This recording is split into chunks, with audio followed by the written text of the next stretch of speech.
श्री शिवाय नमस्तु भयम। दोस्तों, आप सभी लोग जानते हैं कि 16 दिसंबर 2024 यानी सोमवार को पड़ रही है पौष मास की प्रतिपदा तिथि। और दोस्तों, यह वह तिथि है जो पौष मास में पड़ने वाली सबसे बड़ी तिथि है, क्योंकि यह सोमवार के दिन पड़ रही है और इसका बहुत ही बड़ा और विशेष महत्व होता है। पूज्य गुरु जी ने कहा है कि अगर कभी भी मौका लग जाए और पौष महीने की प्रतिपदा सोमवार को पड़ जाए तो आप लोगों को 11 चावल के दाने का उपाय तो अवश्य ही करना चाहिए। इन दोनों का संयोग बहुत ही कम आता है। इसी के साथ में गुरु जी ने अपनी शिव पुराण कथा में बताया है कि इस दिन आपको एक 11 चावल दाने का उपाय तो आपको अवश्य ही करना चाहिए, क्योंकि ऐसा दिन पूरे साल में सिर्फ एक ही बार आता है। और दोस्तों, आप सभी लोग जानते हो कि सोमवार का अगर सबसे बड़ा कोई उपाय है तो वह 11 चावल के दाने वाला उपाय है। तो दोस्तों, सोमवार के दिन आप लोगों को इस 11 चावल के दाने वाले उपाय को जरूर करना है। बहुत सारे लोग होंगे जिन लोगों ने इस उपाय को न किया हो, मतलब पूरा साल निकल गया, उन्होंने किसी भी दिन इस 11 चावल के दाने वाले उपाय को न किया हो। पर दोस्तों, आपके पास एक आखिरी मौका बचा हुआ है, जो कि 16 दिसंबर के दिन है, स्विंगल। इस दिन आप लोगों को इस वाले उपाय को जरूर कर लेना है।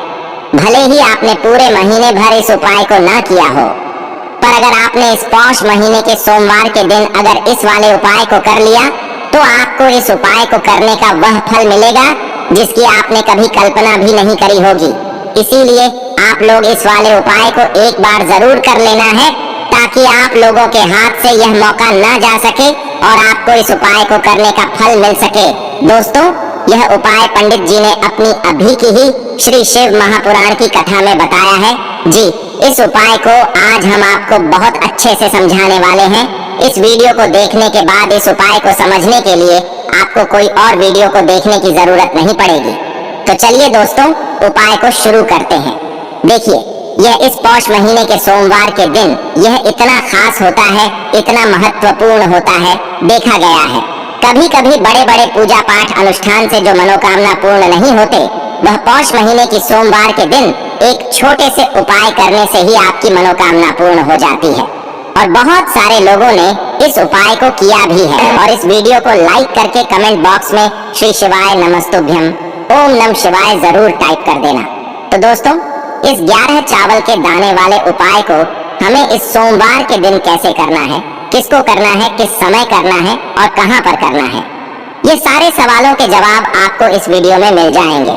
और जो यह वीडियो देखेगा भाई, उसको 11 चावल के दाने वाला उपाय जरूर करना चाहिए, क्योंकि इस दिन एक चावल के दाने का भी बहुत ही बड़ा और विशेष महत्व होता है।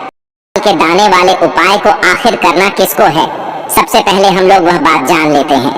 तो देखो, घर की जो बड़ी माताएं बहनें होती हैं, उन माताओं बहनों में से कोई भी एक बड़ी माता बहन इस वाले उपाय को कर सकती है। और दोस्तों, अगर आप चाहें तो अपने घर में से सभी सदस्यों को भी इस उपाय को करवा सकते हैं। अगर किसी व्यक्ति की खुद की कोई मनोकामना है, खुद की कोई दुख और परेशानी है जो कि वह अपने लिए ही करना चाहता है, इस वाले उपाय को तो वह खुद अपने लिए भी कर सकता है। बाकी अगर कोई घर में से ऐसा है जो कि अपने पूरे घर परिवार की सुख और शांति के लिए यह वाला उपाय करना चाहता है, 11 चावल के दाने वाले उपाय है, हम उसमें भी कोई दिक्कत वाली बात नहीं, हमें इसे शिव जी के मंदिर में जाकर करना है। बहुत सारे लोग प्रश्न करते हैं, हर एक उपाय को करते समय क्या हम इस उपाय को घर पर कर सकते हैं? तो इस वाले उपाय को आप घर पर नहीं कर सकते हो। इस वाले उपाय को करने के लिए आपको शिव जी के मंदिर ही जाना पड़ेगा। तो देखो, यहाँ पर हम आपको बता दें, सबसे पहले आप लोग यह जान लो कि यह जो 11 चावल के दाने वाला उपाय है, सिर्फ और सिर्फ आप उपाय की सामग्री लेकर कभी भी शिव जी के मंदिर मत जाना, क्योंकि हमें भगवान के सामने यह नहीं दर्शा है कि अगर हम भगवान शिव जी के मंदिर आए हैं तो अपने फायदे के लिए आए हैं। तो इसलिए जो भी पूजन सामग्री है, उपाय सामग्री है 11 चावल के दाने, इसके साथ में आपको पूजन सामग्री भी जरूर लेकर जाना है। देखो, अगर सुबह के समय उपाय कर रहे हो तो सीधी सी बात है, एक लोटा जल तो आप लेकर जाओगे ही जाओगे। वही एक लोटा जल अगर मिट्टी का जल हो तो बहुत अच्छा रहेगा। मिट्टी का जल कैसे बनाया जाता है, इसके लिए हमने पहले से बहुत सारी वीडियोस बना दी है। आपके पास इस दिन एक आखिरी मौका रहेगा, मिट्टी का जल अगर मिट्टी का जल हो तो बहुत अच्छा रहेगा। मिट्टी का जल कैसे बनाया जाता है, इसके लिए हमने पहले से बहुत सारी वीडियोस बना दी है। आपके पास इस दिन एक आखिरी मौका रहेगा, मिट्टी का जल अगर मिट्टी का जल हो तो बहुत अच्छा रहेगा। मिट्टी का जल कैसे बनाया जाता है, इसके लिए हमने पहले से बहुत सारी वीडियोस बना दी है। आपके पास इस दिन एक आखिरी मौका रहेगा, शिव जी पर चढ़ाने का और उपाय को करने का। बहुत बड़ा आपको इस दिन फल मिलेगा। तो इसलिए इस दिन हो सके तो भाई मिट्टी का जल चढ़ाना तो अपने साथ में कम से कम 1 लोटा जल तो आपको लेकर जाना ही जाना है। अगर मिट्टी का जल नहीं है तो घर का जल भी आप इस्तेमाल कर सकते हो। इसके अलावा जो भी पूजन सामग्री है, देखो 11 चावल के दाने यह अलग आपके रहेंगे और जो आपकी पूजन सामग्री रहेगी वह अलग रहेगी। पूजन सामग्री में आप जो भी चीज लेकर जाना चाहे वह लेकर जा सकते हैं, उसमें कोई भी दिक्कत वाली बात नहीं है। वहीं अगर हम बात करें शाम के समय की, तो शाम के समय शिव जी पर जल नहीं चढ़ता है। इसीलिए शाम के समय आप लोग एक दीपक तैयार कर लें जो कि गोल बत्ती का, आटे का, शुद्ध देसी गाय का घी का होगा, है ना। इस बात का आप लोगों को ध्यान रखना है और इस दीपक को आपको घर से जलाकर नहीं लेकर जाना है, भगवान शिव जी के मंदिर में जाकर ही जलाना है। इस बात का भी आप लोगों को ध्यान रखना है। अब दोस्तों यहाँ पर हमें इस बात को समझना है कि यह 11 चावल के दाने हमें लेना कहाँ से है। क्या हमें दुकान से लेकर आना है या हमें अपने घर से लेना है या कहाँ से लेकर आना है और कौन से चावल लेना है, क्योंकि चावल भी बहुत प्रकार के होते हैं। तो देखो इन सभी सवालों के जवाब आप लोग एक बात में सुन लो कि भाई ये जो उपाय है, इस उपाय में आपको ये नहीं देखना है कि भाई कौन से चावल है कौन से चावल नहीं है। बस जो भी चावल ले रहे हो वह चावल का दाना सबूत होना चाहिए लेना। और शाम के समय जा रहे हो तो भाई अपना जो दीपक है उसे तैयार कर लेना, ठीक है। और उपाय को करते समय शुद्धता का विशेष रूप से ध्यान रखना, ठीक है। सुबह सुबह स्नान करने के बाद ही उपाय को करने की आप लोग तैयारी करना। उसके बाद अगर शाम के समय की बात करें तो शाम के समय आपको स्नान करने की जरूरत नहीं है, पर शुद्धता का ध्यान रखना है। आपको स्नान तो नहीं करेंगे, आप हाथ मुंह धोकर भी इस वाले उपाय को शाम के समय प्रदोष काल में कर सकते हैं। इसमें कोई दिक्कत वाली बात नहीं है। तो आप अपने उपाय की पूरी सामग्री तैयार करके आपके पास ही में जो आपका शिव मंदिर हो वहां पर पहुंच जाइए।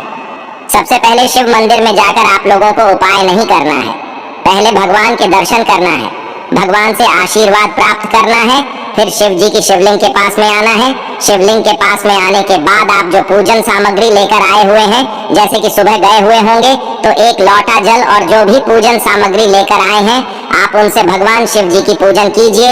सबसे पहले तो 1 लोटा जल ही चढ़ेगा, उसके बाद में आपकी पूजन सामग्री चढ़ेगी। उसके बाद में अगर दोस्तों शाम के समय अगर आप इस उपाय को कर रहे हो तो अपने साथ में कम से कम 1 जो दीपक है गोल बाती का जो आप अपने साथ में लेकर गए हो उस दीपक को मंदिर में जाकर अपनी माचिस से जलाना है और उस दीपक को शिवलिंग के पास में रखना है, ठीक है। इस दीपक को रखने के बाद ही आप लोगों को अपना यह वाला उपाय शुरू करना है और दीपक को ज्यादा पास में मत रखना, वैसे भी गर्मी पड़ रही है, भगवान शिव जी को आंच नहीं लगनी चाहिए, है ना। तो भाई जैसे ही आपकी पूजा अर्चना हो जाती है आप भगवान शिव जी को प्रसन्न कर लेते हैं। उसके बाद में शिवलिंग के पास ही में आप कहीं पर बैठ जाइए, सामने या आसपास जिस जगह पर आपको बैठना हो वहां पर बैठ जाइए और अपने वह 11 चावल के दाने अपने सामने निकाल कर रख लीजिए, क्योंकि अब यहाँ पर उपाय को यहाँ पर करने की आपको तैयारी करना है। और इस तरीके से जब आप उपाय करेंगे पूजन सामग्री करने के बाद, पूजन अर्चना करने के बाद, तो आपको उपाय का फल बहुत जल्दी और बहुत बड़ा होकर मिलेगा।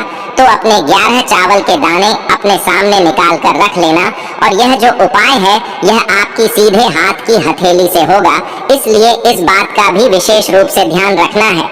तो सीधे हाथ की हथेली का प्रयोग करके ही आप लोग अपना इस वाले उपाय को करना। अपने सामने जो भी आपकी कागज की पुड्डियां हैं उसको खोल कर रख लो, या कटोरी है तो भाई उसे अपने सामने रख लो और अपने वह 11 चावल के दाने निकाल लो, ठीक है। उसके बाद में दोस्तों अब आपको क्या करना है कि शिवलिंग आपके सामने होगी तो आपने वह 11 चावल के दाने एक एक करके आपको शिव जी के शिवलिंग के ऊपर चढ़ाना है। कहाँ पर चढ़ाना है? शिवलिंग के ऊपर चढ़ाना है और कहीं पर भी नहीं चढ़ाना है। आपको अपनी हथेली से तो शिवलिंग के ऊपर चढ़ाना है, भले ही फिर वह अपने आप जलाधारी पर गिर जाए या मतलब वहीं पर गिर जाए, उसमें कोई दिक्कत वाली बात नहीं है, पर आप चढ़ाओ शिवलिंग के ऊपर ही। तो आपको क्या करना है, अपना पहला चावल का दाना उठाना है, श्री शिवाय नमस्तुभ्यम बोलना है और शिवलिंग पर चढ़ा देना है। इसी तरीके से दूसरा चावल का दाना उठा है, शिवलिंग पर चढ़ाना है और मंत्र बोल देना है और फिर तीसरा चावल का दाना उठाना है, श्री शिवाय नमस्तुभ्यम बोलना है और चर देना है। इसी प्रकार से आपको पूरे 11 चावल के दाने एक एक करके शिव जी के शिवलिंग के ऊपर चढ़ाना है और भगवान से प्रार्थना करते जाना है। मतलब प्रार्थना तो आपको आखिरी में करना है, पर हर एक चावल के दाने को चढ़ाते समय श्री शिवाय नमस्तुभ्यम जरूर बोलना है। उसके बाद ही में ये चावल का दाना शिवलिंग के ऊपर आपको चढ़ाना है। जैसे ही आपके 11 चावल के दाने शिवलिंग के ऊपर छया रेच जाते हैं, तो भाई उसके बाद में आपको क्या करना है? भगवान से अपनी मनोकामना बोलना है। मनोकामना भी कब बोलना है? जब आपका 108 चावल का दाना आपके सीधे हाथ की हथेली में हो और आप उसे चढ़ाने के लिए जा रहे हो। श्री शिवाय नमस्तुभयम बोलकर उस आखिरी चावल के दाने को शिवलिंग के ऊपर चढ़ा देना और भगवान से फिर अपनी वह मनोकामना बोल देना।